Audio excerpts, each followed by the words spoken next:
Hello, EKN Nation. Welcome to another edition of Face to Face. My name is Rob Howden, joined by David Cole, episode number 92 of the show. It is December 15th, 2025. We are rolling our way into Q4.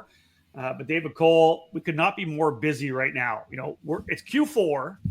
We're going to start talking about 2026. The schedules have been announced, but we're going to talk to Andy Saisman about the challenge of the Americas tonight, all about 2026. But man, we're rolling into a very busy time. I know you are flat out.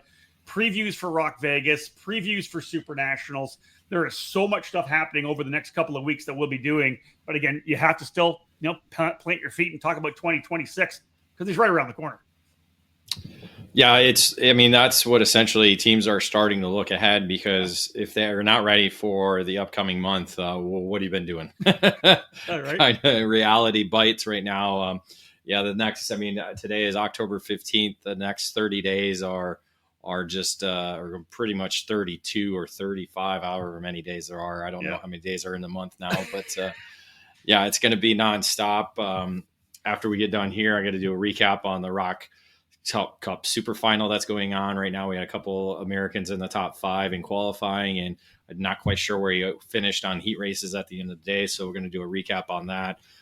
Leaving tomorrow for the RMC US Trophy Final, where 5 tickets to the Rotax Max Challenge Grand Finals will be handed out on Sunday. 2 in Mini Max, a junior, and 2 in senior. So I get to see that. Over 100 Rotax drivers battling for those tickets as well. And then, as you said, Rock Vegas Super Nationals 28. You can hear it in your voice. You're already tired. Well, it's been a long month and a half, parent wise. So, and true. This Windows 11. You know what? This Windows 11 screwed me over yesterday because my computer took 5 hours to install that. I lost a lot of time doing my parental stuff that I was supposed to be doing yesterday. So I'm playing catch up on that, playing catch up on work, because let's face it, Rob, karting is a 24-hour, 7 days a week business. It doesn't stop right now. You're right. Like I said, Super Final this weekend, the U.S. Trophy Final for Race Rotax. A couple weeks. We're only a week and a half away, really, from getting things rolling as well. Or 2 weeks away from Rock Vegas. Right after that, you mentioned the middle of November, Supercars USA Super Nationals. So a lot still to cap off here in Q4 to finish up the 2025 season. But with all the schedules that have been coming out, all the news is coming out. You mentioned, David, the teams, although they're locked and loaded for the big three, as you said, to cap off the season in a column you just wrote, they have to be working on 2026 already. The organizations are all working on it. We'll talk to Andy about everything that's going on with Challenge of the Americas, some new stuff there as well. But yeah, it's literally a month from now. And thankfully, after Supernatural, you're going to get a bit of a break before you're back on the road for the winter programs. But they're working on those already. We know that. Yeah, the vacation submissions will be coming on that. Exactly. And that's the thing too. The Challenge in Americas that we're going to talk about. It's the only program right now that's set in stone. Kind of, it has its dates, it has its location, and it's going to be announcing the class structure coming up for 2026. Where the other programs are still trying to figure out. Obviously, logistics wise, there's a lot going on that they're trying to lock down. But of course, they're also getting ready for the events that are coming up as well. So, yes. It's a little bit later than we're used to. Typically, we have all the dates, locations, and everything ready to go. So I'm sure we'll see. That'll be hitting probably while we're doing this or doing that in the next week or two. People can wait until the end after Supernats if they want. They can. They can announce it there. They can announce it, Thanksgiving when nobody's around either. So that's good too. All right, let's get Andy Saisman here. He's waiting in the studio to chat about the 2026 Challenge of the Americas. Lots going on for sure. Let's get Andy in here. Andy, how are you, my friend? Calling in here from Idaho. Great to have you with us. And lots going on for the challenge. Yeah, absolutely. Not as much as you guys got going on right now, but David, you're probably living the life of luxury. But easy now. I got another full-time job as well. Let's be real. But life is good. It's the weather's starting to turn. It's about 60 in the day and about 40 at night, and sometimes it rains. Today's crystal clear blue skies. The trees are turning. It's gorgeous. So we're going to go over the schedule and locations for the 2026 challenge. We've also got to talk about a class structure change, which I think is really big, which we'll get into in a second. But off the top of the charts, one of the things that happened within your program, FTK Promotions, the series itself, was a connection with one of the biggest, big names, one of the longtime names in American karting, Courtney Concepts. Let's talk a little bit about what's going on with the new partnership. Well, it's been great. I mean, Mike wanted to step back, and fundamentally, I suppose we're partners for a little bit until he decides to really hand the reins over. Until I stop calling him 3 times a day and asking him what is this part number and how do we order that. But fundamentally, he's not involved. It's me all the time, and it's he's 65. Sorry, Mike, I ratted you out, but he's wanting to snowbird a little bit. He moved up here before I did, right? He moved up here in 18. I mean, we literally lived 15 minutes from each other in California. And now we live 15 minutes from each other here, which is crazy. But yeah, for sure. It's called stalking. Pardon me? It's called stalking. Yeah. Oh yeah. Oh, I came later, so for sure. But yeah, he was ready. To Mike's credit, he felt like he wasn't connected to the sport anymore. I mean, Mike was never the guy at the track all the time. Fundamentally, Courtney Concept is an importer wholesaler. It doesn't deal with the end user. For the end users out there that don't know what it does, I mean, all the bits that you pick up at your kart shop or from your team, that's what Courtney Concept sells, right? The Motul oil, the RK chains. We have our own brand of gears, and obviously there's bead locks and hardware and wheel nuts and conical washers and spark plug. I really say it's like a penny candy store for karting, right? It's a lot of people aren't old enough to remember penny candy stores. Maybe David, but you and I are, Rob. Yeah, for so sure. It's like all the little bits and hardware and stuff besides the RK chains and Motul lubricants. I mean, all that stuff we supply to all the dealers and teams that are our customers. So for me, I'm still connected to the sport more than Mike is at this point in his career. And he just felt it was the perfect time to just say, it's time to hand it over and walk away. Well, walk away with a big check, but he walked away. Can we ask that? So what was the genesis of it? Was it a phone call? Were you guys trackside at an event? Obviously, maybe you were working. We've worked with obviously Courtney as a sponsor for many years. Like the dialogue, I'm sure is there. How did it come up in conversation? I was a dealer for Courtney Concepts for 20 plus years. I mean, I used to buy my stuff from Mike. Mm-hmm. And when I moved up here, I knew he moved up. I mean, when I first came up here, a year before I bought the house up, 2 years before I bought the house up here, I came up here and knew he was up here. I stopped in and said, "Hey, tell me about Idaho." I mean, it was just one of those things. So Mike and I always been good with each other. I mean, it's not like we have dinner 8 times a week, but we're friends. And so you could tell over time. He's like, "Yeah, I'm probably going to sell this in a few years." And I said, "When you get to that point, let me know." That's it. There you go. Yeah.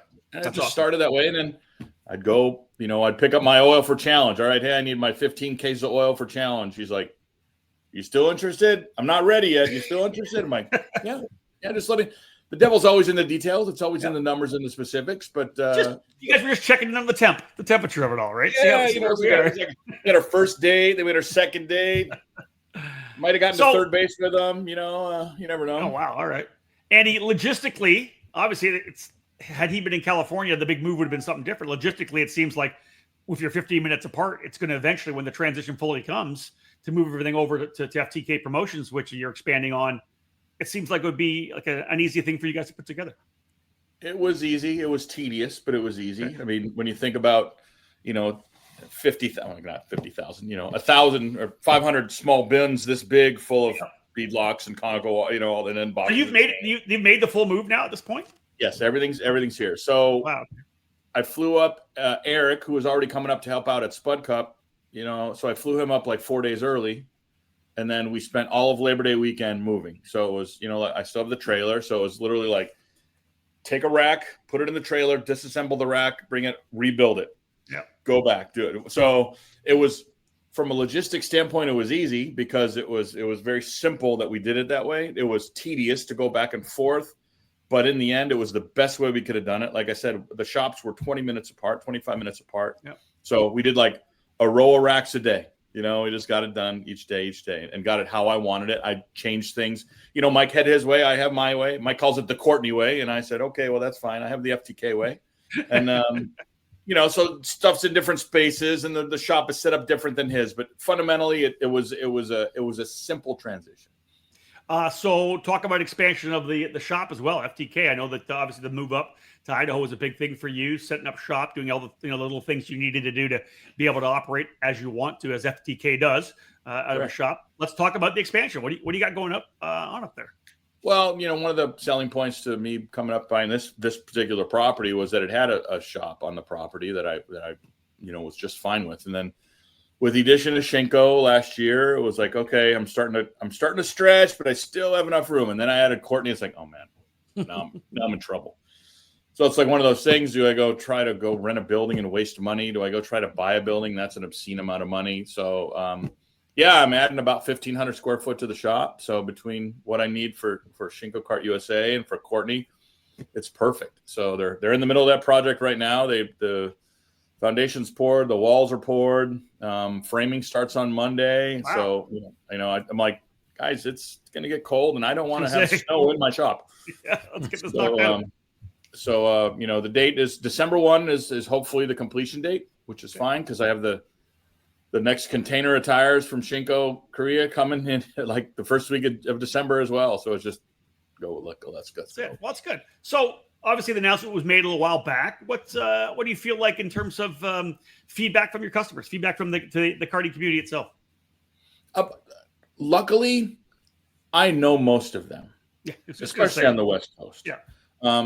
Granted, I don't interact with them as Courtney, or I didn't interact with them as Courtney. I interacted them as FTK, or I interacted with them as Shinko Kart USA. Mm-hmm. There's long-term guys in the sport that I never knew. I knew of. Talking to Don Grenier the other day, or Jerry Clayton from CKT. It's like, oh, wow. Like, I know you guys are legends, but I've never talked to you. You know what I mean? Jerry and I realized that the first kart track I ever went to in 1976, just as a spectator, was a track called River Valley in Gilberts, Illinois. And then I raced there in 1985. Jerry was the controller of that club for like 20 years. He's like, yeah. I guarantee we rolled past each other. I'm like, yeah, I guarantee you. I was 15 or whatever. You were just the next old guy I drove past. River Valley Kart Club. Yep. And so it's just interesting to connect with people that you know about that aren't in the. I've always been in the national level sprint karting world. You know what I mean? Whether it be Rotax or whether it be when I used to go to Scusa Races or Rock or whatever, right? And those guys aren't. They have their world. So it's fun getting to talk to and meet those people. Yeah, you're making connections, like just kind of. They were already almost there. We don't have the KMI Kart Expo anymore, where you all would have been sitting around a bar talking to each other on a Saturday night, right? Correct, or on a couch with a bottle of Jack right there on the table. Whatever it was.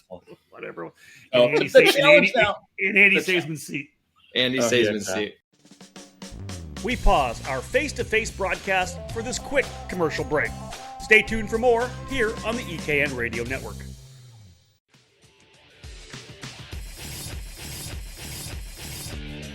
Winning takes top quality equipment, flawless preparation, experienced coaching, and passion. And at Team GFC, we live our passion. Developed by American karting champion Gary Carlton, the GFC chassis has become one of the newest brands to reach the top of the podium in North America. GFC has garnered victories and championships at all levels of the sport since its debut at the end of 2018. Shifter car drivers are at the front of the field in the GT14 frame, with the SS31 a consistent contender in tag and 100cc competition. Team GFC has arrive and drive packages available for all categories, including the mini and micro classes utilizing the GFC RR5 cadet chassis. These young pilots have the opportunity to be part of the Team GFC Young Driver Development Program. Learn from one of the best American karters with 28 years racing at the highest levels in the sport, offering personalized training on and off the track.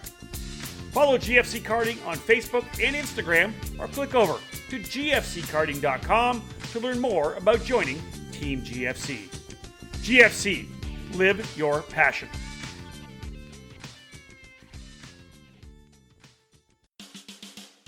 I'm Ken Unger, president of Charge, and a sponsorship strategist who's helped drivers and teams unlock sponsorship success for over 2 decades, from IndyCar and NASCAR to grassroots karting.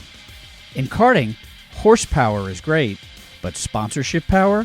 That's how you really move up the grid. Whether you're a parent fueling your driver's dreams or an 18-year-old ready to take the next step in your career, my sponsorship success method is your secret weapon. I'll show you how to build your brand, pitch like a pro, and turn maybe next year into let's sign today. Ready to land your first sponsor? Visit sponsorshipsuccessmethod.com and start your journey to sponsorship success today. That's sponsorshipsuccessmethod.com. Welcome back to Face2Face on the EKN Radio Network. Yeah, that's Andy Saisman. The challenge right now is, I'm not throwing Mike under the bus. We've talked about this. During the summer when the tariffs were here and here and here and here, Mike kind of was really tight on the ordering. So when I took over, a lot of the shelves were bare in some of the items. So that's been my challenge right now, right? And I've explained to everybody, there's some items that I'm out of or really low of. So I literally have taken in this money and I have this much in orders sitting on the shelves of our overseas manufacturers and suppliers. So it's just like it's going to be 3 or 4 months to kind of catch back up, build up the inventory to where it needs to be. But I'm lucky, as I said. I know most of the people and they're understanding, but they're still like, hey, we got some big races in Vegas. I need about 50 chains. Let's go. So yeah, that's the challenge right now. But I think we're doing the best we can. So to play to the podcast format, this will be available as later. We've got Andy Saisman joining us here from FTK Promotions, Shinko Kart USA, Courtney Concepts, and the Challenge of the Americas. 4 business cards rolled into one. If you have any questions, as we always have interactive here on the Face2Face, feel free to drop them in the comments, whether you're watching on Facebook or on YouTube, and we will, if they're poignant, we'll get them in to ask Andy. Let's start rolling into the Challenge of the Americas. I think first and foremost, let's kind of just walk ourselves through the schedule. It has been announced. The schedule was announced earlier. The locations came afterwards. Andy, let's walk us through the schedule right now, starting with the opening round at K1 Circuit in Winchester, February the 20th to the 22nd. Yeah, this year, last couple of years, obviously the last several years, we opened in Tucson or Phoenix. I wanted to kick off the year at K1, and there was a nice, an opening in the schedule. I work hard to make sure we don't conflict with the Florida programs, and obviously USPKS kind of starts towards the middle of the challenge. So it's like there's a lot of moving parts. As David says, I'm the only one that has all of my dates and all of my tracks, right? Some have dates and no tracks. Some have tracks and no dates. Some don't have anything, right? So, and in the end, there might be an event or two that ends up conflicting, but I can't wait. We literally start in February. I have contracts and hotels to sign, and I'm ready to go. So, as you recall, last year we had our second race at K1, and while it was good, we were the 3rd race in a row at the track where they had gone Tri-C, Pro Kart, and us, and there was a lot of fatigue there, and I think that cost us some entries. This year, Tri-C is a couple weeks before us, but then there's a weekend off, and then there's us, and I don't think Pro Kart even starts next year until April. I've looked at Tom's dates, so it's like there was a nice spot there. So I bumped the schedule a little bit later. Normally I open either in early February or late January. I'm opening the 3rd weekend of February. And that's to kind of get out of the way of the Florida stuff. So if teams want to go there, you go there, move your stuff, and then maybe come back towards the end. So I'm excited to start there. I think that's going to be a really, really, really big, a really good event for us for sure. Love that. From there, let's talk about a return to Phoenix, Arizona, going back to the PKRA facility in Glendale, April the 17th to the 20th. So essentially 2 months later, get a chance for people to kind of reset the bar. The winter's programs will essentially be done by then. And you roll in back into PKRA, a track that I love going to Phoenix. It's a racy track. I've been going there for many, many years, right? For, 28 years or something like that I've been going there for. So talk about going back to PKRA. Good to see that on the schedule. And that may be, I think David did a study once, either that one or Sonoma are the 1 and 1A of the tracks we've gone to the most. We were at Phoenix for like 13 years in a row or some ridiculous thing. I remember. Yeah, it's close. With them PKRA not being on the schedule the last few years, it's kind of, I think it's almost a 3-way kind of tie between Sonoma, PKRA, and Tucson, because Tucson's been since we've been going since 2012, it's almost been on the schedule every year. Yeah, including one twice, year. I think. Falcone's on board. Oh boy, here we go. Falcone's on board. He loves PKRA. Good racing. Hey, Great track. Again, hey, figure out the layout yet? What you're going to do direction wise? Going to drop it later? I'm going to run it. I'm going to run. So hey, we'll go back to K1. So I am going to run K1 slightly differently. I was going to ask that too. Okay. So K1 last year we kind of ruled track limits by the absolute book, and it bit us in the ass. It created problems in the paddock. It created problems with my staff. I've never seen my staff so exhausted. Yeah. So this year we're actually going to take that variable out of the equation. We're actually it's technically we throw the green right before it, but it's technically the last corner. We're going to run the right, left, right kind of chicane at the end of that straightaway to get on to the start finish straightaway right in front of the grid. It'll be better for the racing. It'll be better to eliminate those track limits issues. The single speed stuff seems to suffer with that long straightaway to a long straightaway. Just you add a little turn complex in there, and I think it'll make the racing better. So that is a difference. People out. Yeah, on multiple levels, right? Because again, you're right. That whole issue last year with the track limits, and from where David and I were kind of sitting back watching it and hearing some of the feedback, and it was just nasty. It was embarrassing, to be honest, for many people in the paddock. I was not happy with that at all. It was ugly. Good. I mean, my staff and I had talked about it beforehand, and that's how we wanted to rule it, because that's how the FIA book says to rule it.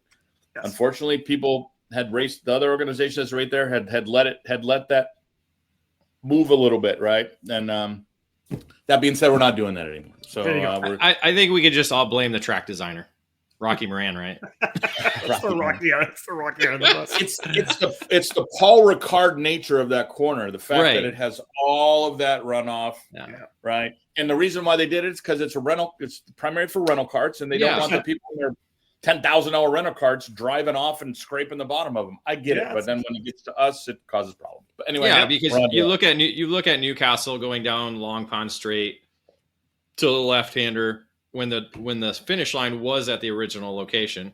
That was always a little bit of chaos, and because it's real grass, you can't go off.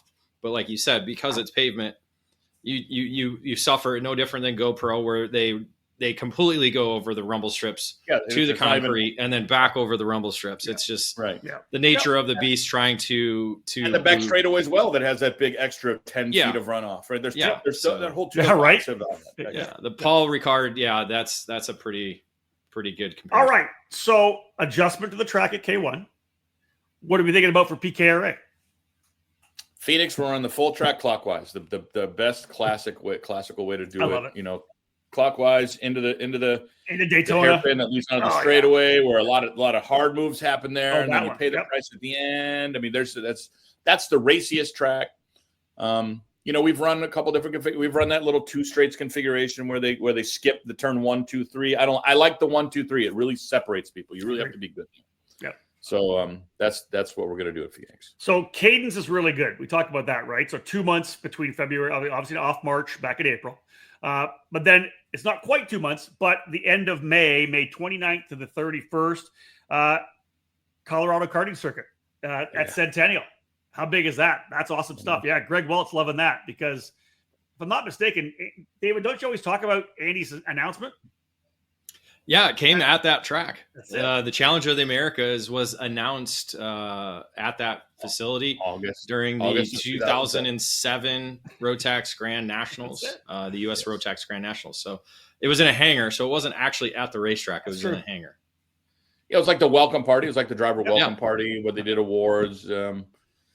SSC handed out awards for like their local champions, or the program that I ran, Gators, back in the day, the local championship. A couple times we won the series of the year for Rotax. So I think I got an award for that. But yeah, that's exactly where I announced the challenge. But thinking about West Coast karting, guys, and the rejuvenation of that track, right? The renewal of that track for Colorado, absolutely massive. To be able to go to the Colorado karting circuit right now at Centennial Airport, they put a lot of money into that track, the effort they put in, and to pay it off by bringing a challenge event there, I love it. Let's pack that paddock and have fun. It's a great racetrack too. I loved racing that track in 2007. I raced it a couple times. because I'd gone out there earlier in the year at a club race to test for the nationals. I finished third that year at the nationals, by the way, just to let you know. Benny and Crow were way behind me. But yeah, what Greg and Todd Varney and Ian Kunchis have done there is incredible. I mean, they've invested their time, they've invested their money. It's a labor of, we all know it's a labor of love. No matter, the sport is a labor of love.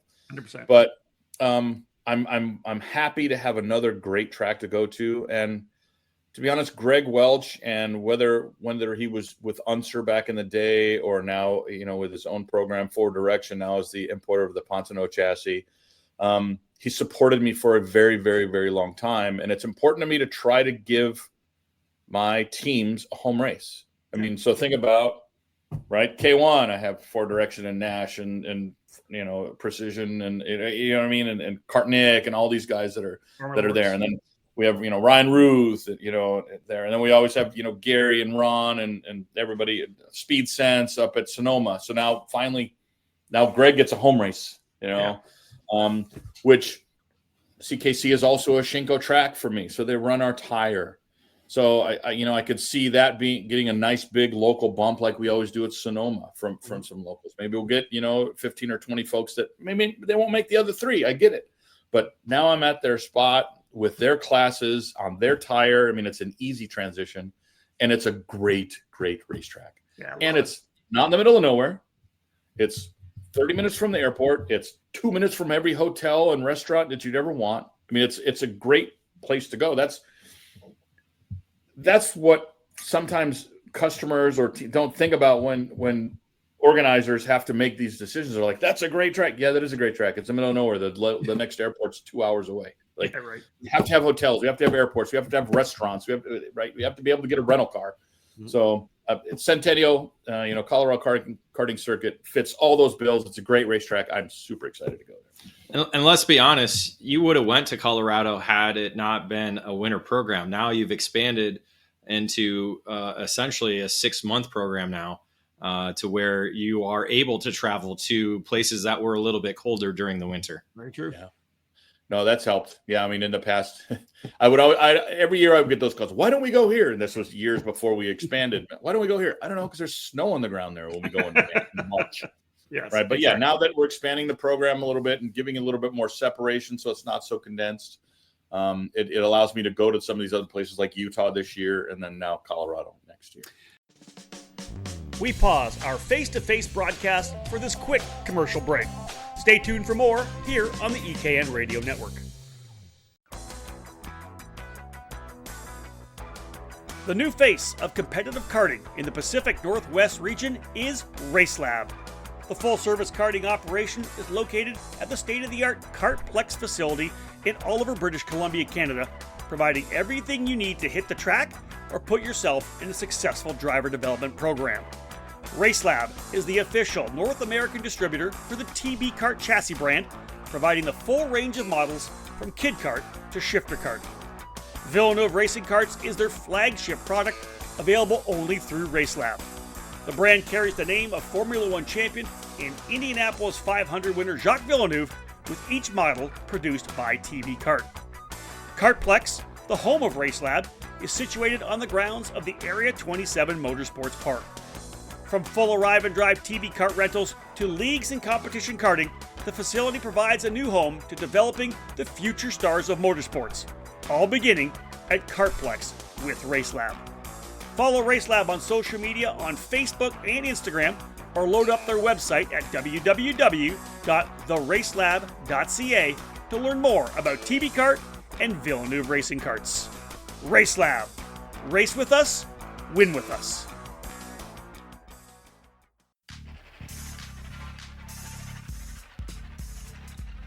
Made in the USA. That's exactly what you get from Precision Karting Technologies. Based in Detroit, Michigan, PKT brings over 35 years of manufacturing experience to the sport of karting.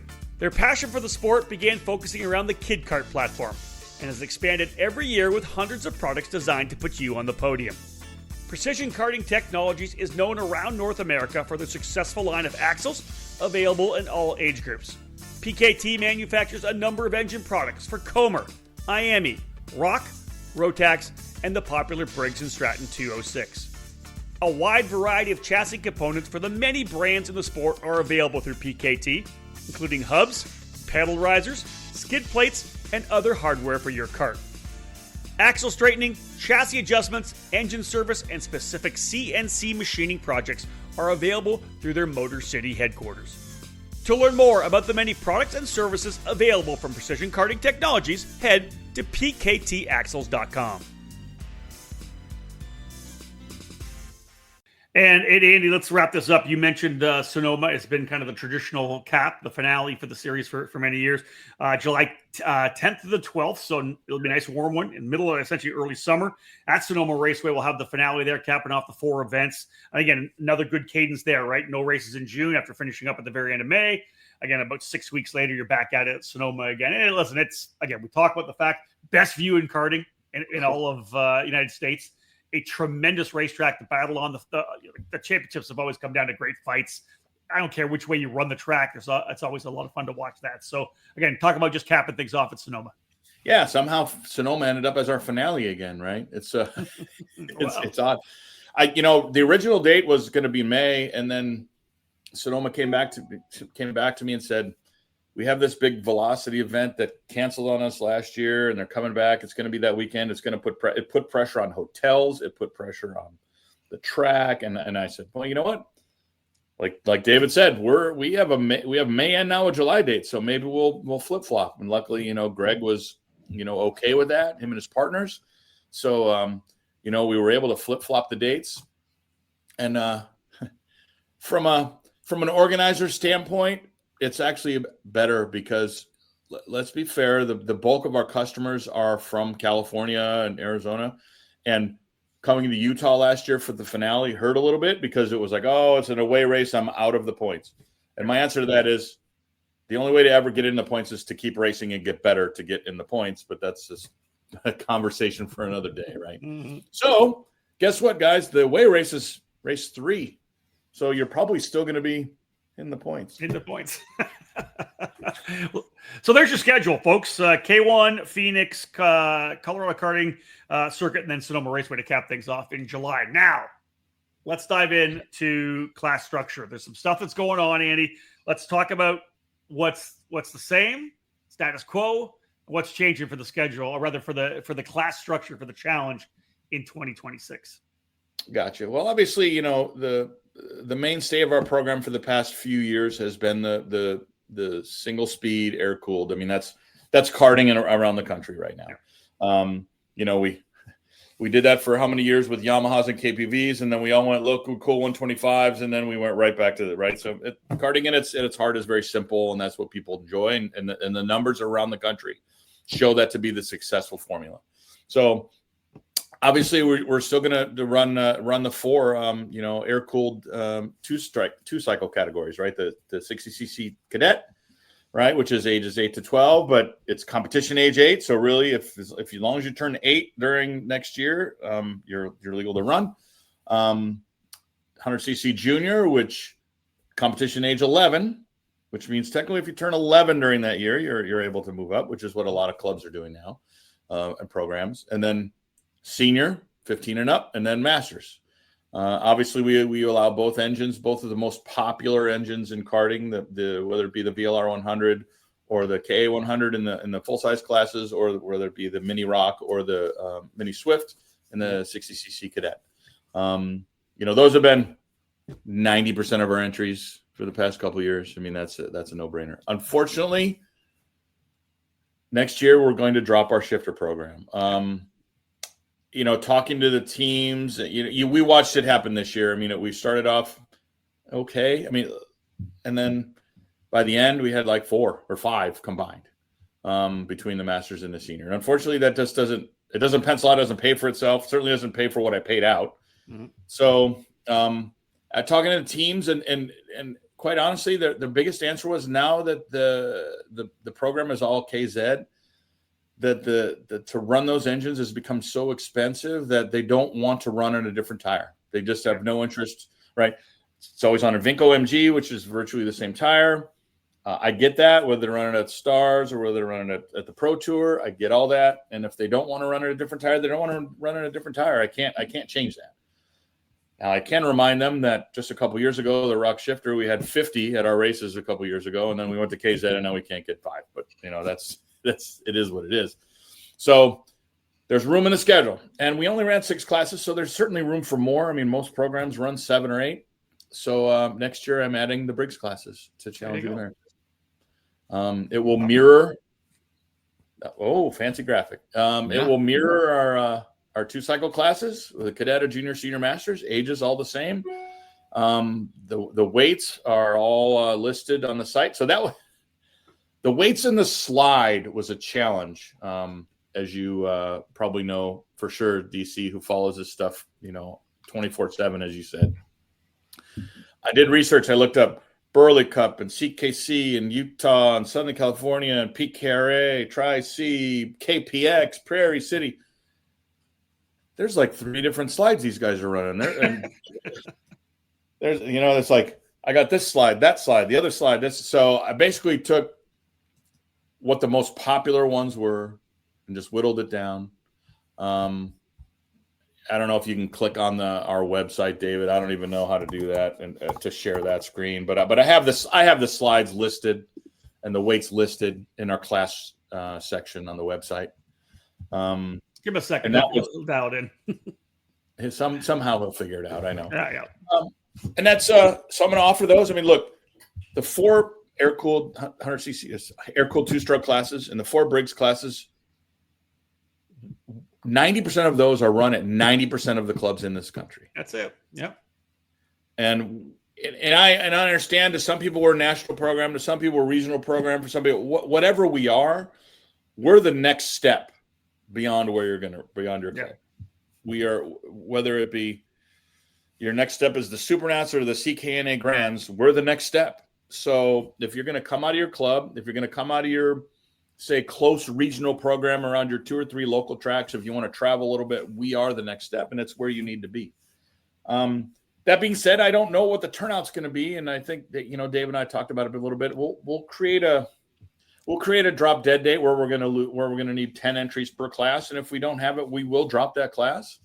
Obviously the Briggs thing is going to be we'll figure it out. I think junior and senior will be zero problem. I mean, we showed this year we added senior 206. We had almost 20 for a one-off deal. I think adding a series for them, I think junior and senior will be no problem to hit 20.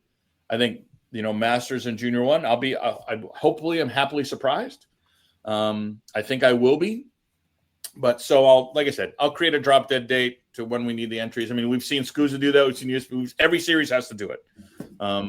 You have to do it to figure out, because 3 carts going around on the track does not pay for that 12% of the time slots of the day. Doesn't make any sense. Yep. Well, it's good. So, if you build it, they will come. I like it.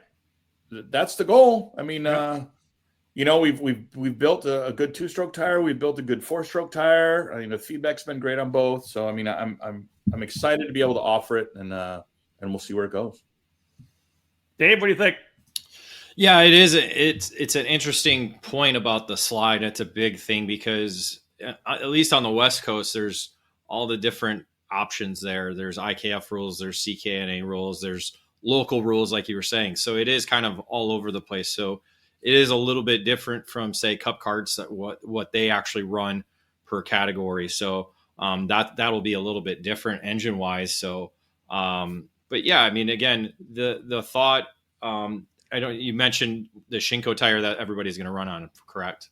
Mm-hmm. Okay. I just wanted to make sure that got the green tire. We didn't talk about which tire we're actually going to run. It's the Shinko Prime for 2-cycle, right? And the yellow, and the performance tire, the green tire for Briggs. Correct. The SHS Performance, which is the same tire we ran for Cadet this year. Yeah. So it'll be that was designed as a 4-cycle and a Cadet tire. I mean, that's what we built it as. So that's what UMC Utah and CKC Colorado both use in their 4-cycle and Cadet classes. Okay. So it's the feedback's been great. I mean, I designed it as a tire you don't have to put tires on every rate. Every weekend as a club guy. Now, obviously, we're gonna do the same thing. You buy a set of tires. You're on the same tires from Saturday and Sunday, same as our cadet for the 4-strokes. The 100cc classes will have a set of tires of primes each day. But otherwise, it should be a pretty good program, and to see how it all works. And if you decided whether or not you'll go with the Briggs in the same format in terms of race weekends, I think when we did the shootout at Utah, we went kind of through the weekend, right, with heat races to have a finale, if I'm not mistaken, on just Sunday. Will you do two separate race days, Saturday and Sunday? I'm gonna. The Briggs classes are a challenge class. They deserve the same. The one-off thing was just to see how it would work, and it worked great. But I just didn't know, if we were only going to do a one-off race, I didn't want to have 2 finals. I wanted to have 1 final. Now it's part of our championship program with best 7 of 8. We put out a constant contact survey, and, surveys are always interesting because I had people from having raced with us in 7 years answering. They're like, oh, we need to do this. We need to do that. I'm like, well, you haven't been to my race in 7 years. But so I poured through that data, but the 2-day format was overwhelmingly the most popular format. For sure. Yeah, love it. All right. Go, David. Bring him in. Greg's driving right now. He wants us to say the slides. So I'll quick run it off. Green slide for cadet. It'll be the black slide for junior, and, of course, black slide for senior and masters. That sound good? Those were the most popular options of all of the places where I think we're going to draw from. So, fundamentally, I just had to do that. And there's always going to be somebody say, well, my place, Ron, you did it wrong because you did. Okay, and what do you want me to do? Tell those 15 people that they got it wrong because your 15 people got it right? It is what it is. And let's face it, the slide is one of the easiest adjustments to make on a Briggs, right? Yeah. Pop it in, hard. Buy a set of tires, get it to weight, and go drive it this winter and figure it out. I don't think it's that big of a deal. Some questions coming in. If anybody has any questions here now that we're kind of wrapped up with what we've talked about, here's one from Kevin Manning. Andy, any plans to have an event at the new Willow Springs kart track? Obviously repaved, looks really good. They had their new kind of a breakout thing at Willow. Just like last weekend, I think, or a week ago. So have you considered that? Obviously not for 26, but maybe for 27. So to connect to that constant contact survey we sent out, that was one of we said rank the tracks, and we put the tracks that we always go to, and we said any other tracks, and obviously the new track at Pahrump and Willow were 1 and 1A. They're really close to tracks that people want to go to. Both of them right now don't have a ton of infrastructure. Yeah. So it'll be exciting to see what happens with those places as more people go and invest. Certainly not for 26 because our schedule's set, but both are on my radar for 27. I plan to try to get to both of them. I haven't been to Willow in several years, maybe 3. Well, since I moved, obviously. So yeah. I think we did a track day with somebody there the year we moved, maybe early 22 or late 21. But obviously it's the repave has made it look beautiful. So I'm going to try to get there when somebody does an event, whether it's FAT or somebody else. Yeah. Just to see the flow, if they're going to do anything infrastructure-wise. And the same, I stopped into Pahrump a couple years ago before, but it was a ribbon of asphalt and a grid. Now they've done a little bit more. So, I'll try to get there next year and see, maybe one of their club races to see what kind of infrastructure they've built. But it just goes back to when programs like ours, we need more than just a beautiful ribbon of asphalt. We need infrastructure, hotels, airport. The struggle with both of those tracks is the lack of infrastructure right now, and the fact that the closest airport is more than an hour away, and hotels are pretty scarce. But luckily I have a year, so you have some time. Exactly. So Kevin, for sure, it's on my radar, Kevin. We pause our face-to-face broadcast for this quick commercial break.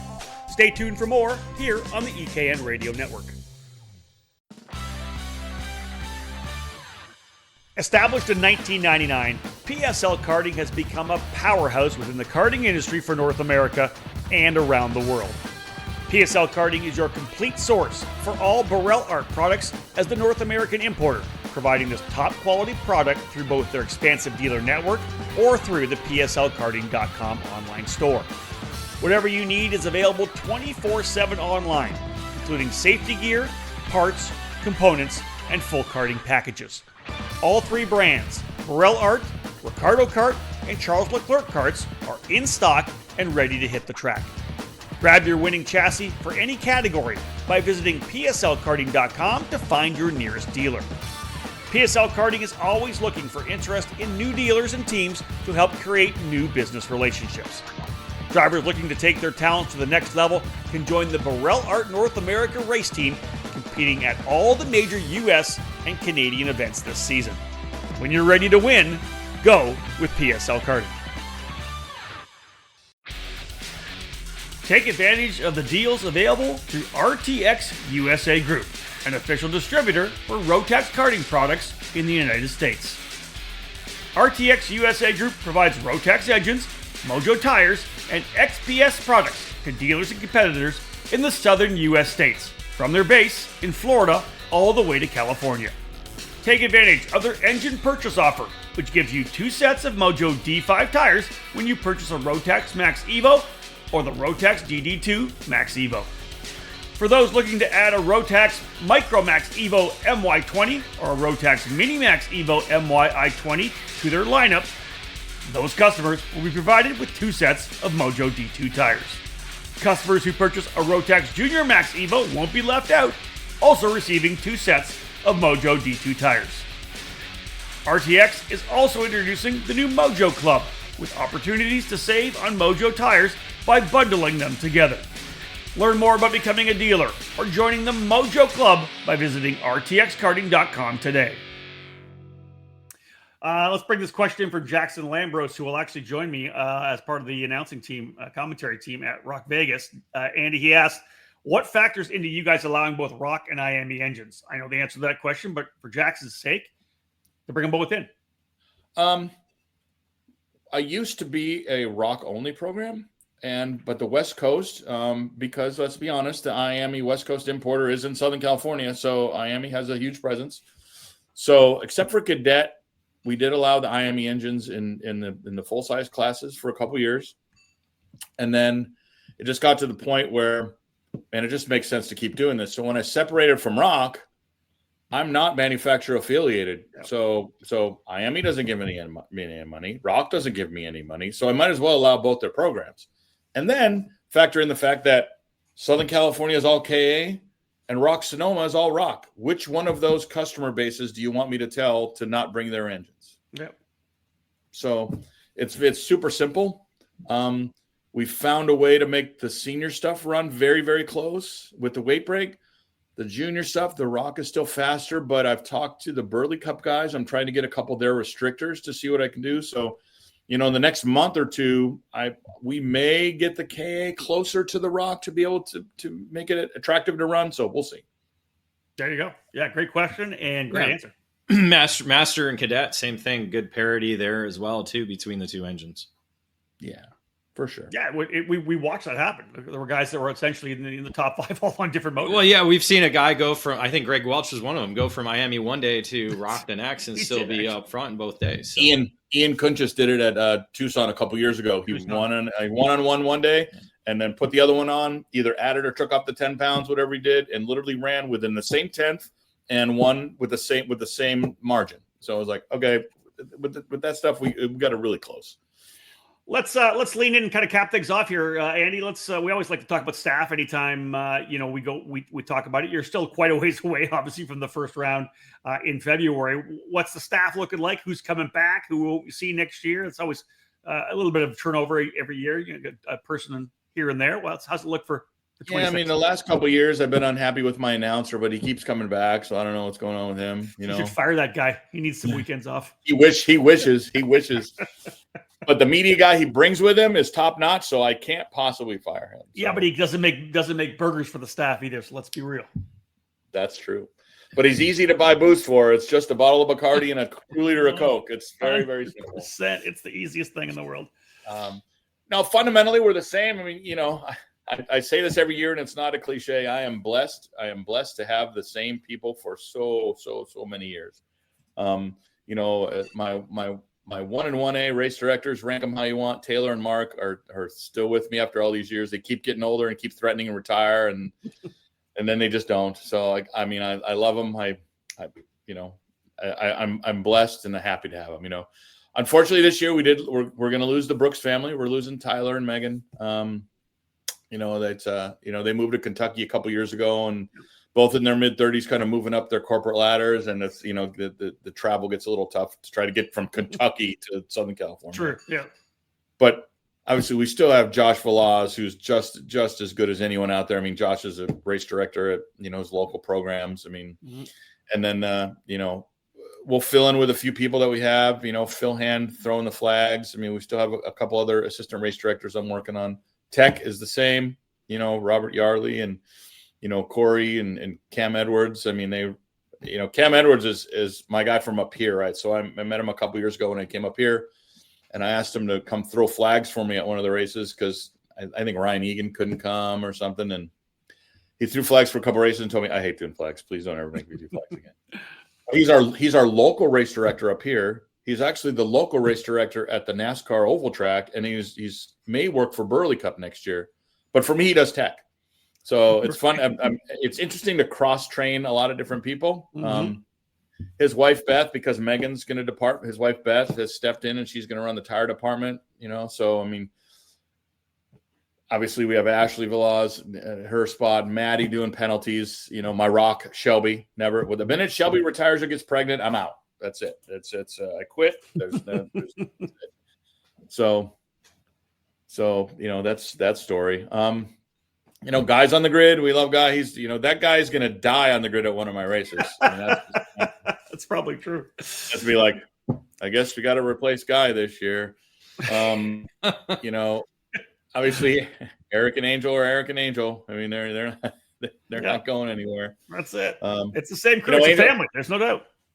We are our WhatsApp handle is the family, So it's like, I'm blessed to have these people that have supported me and help, support my family for all these years. It's so funny because like Angel is the race director at his local club. And when he comes here, he's the banner and water bottle guy. You know what I mean? It's like Ashley calls us the Avengers. She's like, we are like the Avengers when you guys get together. I'm like, damn right. The Avengers. So listen, the schedule's set, tracks are set, class structure set. You've been doing this for how many years now? What number is this anyways? This is 19. This is coming up on 19. This is 19. Yeah. Dude, you got like 4 months off right now to work on the business because this is plug and play now. You're going to roll into this thing when we get to K1 and unleash the house, unleash the Avengers, and you're done.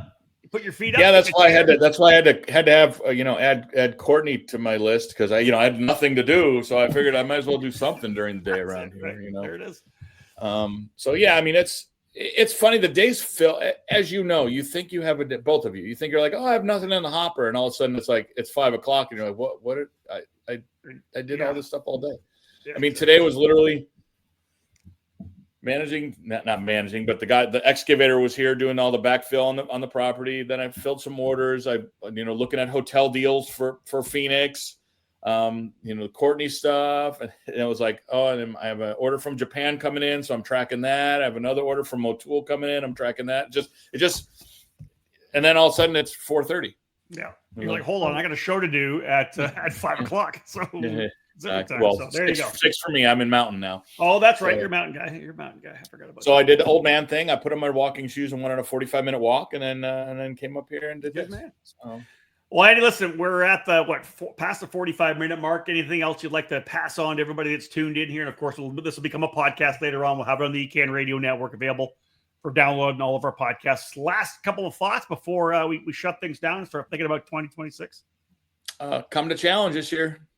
I mean, you know what to expect. Whether good, bad, or indifferent, you know what to expect. As you said, with the staff being with me for so long, the formula is the same. There are no surprises. That's it. Well, hey, listen, it's going to be 2 cycles Screamer and Briggs Thunder this year too.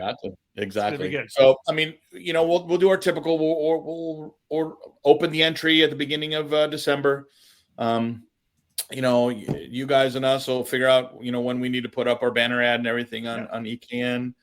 And then just keep an eye on our website. I mean, it's folks, we release stuff through eCarting News. They write our press releases for us. It's shared on Facebook.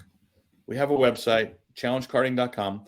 We now have a new Facebook because that's what we didn't talk about. Apparently, Sean pissed off somebody somewhere, which locked down our Facebook for 3 months. So we had to. Go ahead, David. It's his fault.